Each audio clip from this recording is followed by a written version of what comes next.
Hello everyone, I'm Scott Lowe with IGN Tech, and I'm here to show you the HTC One M8. Now this is the successor to one of my favorite phones of last year, the HTC One, and as you can see, it maintains a lot of the same design in terms of just general look and feel, but there are several notable changes. The screen is larger, it's not a 5-inch display as opposed to the 4.7-inch of last year. Still 1080p, so it still has great pixel density and visual representation.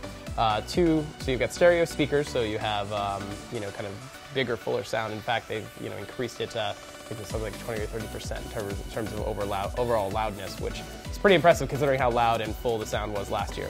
The other big change, of course, is the camera. So we kind of criticized the camera last year for its lacking kind of clarity because it's only a 4-megapixel sensor. Unfortunately, that remains unchanged, but there is a new second camera, which is a little strange. It might look a little odd at first glance, but it actually does some cool stuff. So it allows the system to actually detect depth, so you can do more rich, fuller depth of field. You can do some funny 3D effects on your photos, and of course there's always the Zoe feature, which allows you to kind of do like a series of video and then pick the best image and swap out content.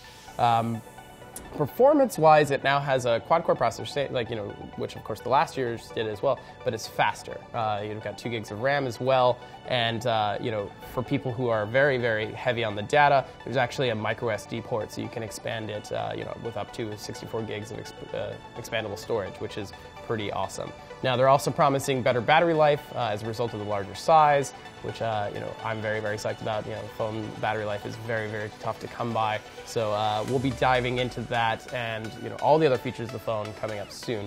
But before I go, I wanted to give you a quick reference of what the product looks alongside the predecessor, but also the iPhone. And obviously there are big disparity in size. So you've got the HTC One on the left, the new one, the last year's HTC One in the middle, and the iPhone 5 on the side.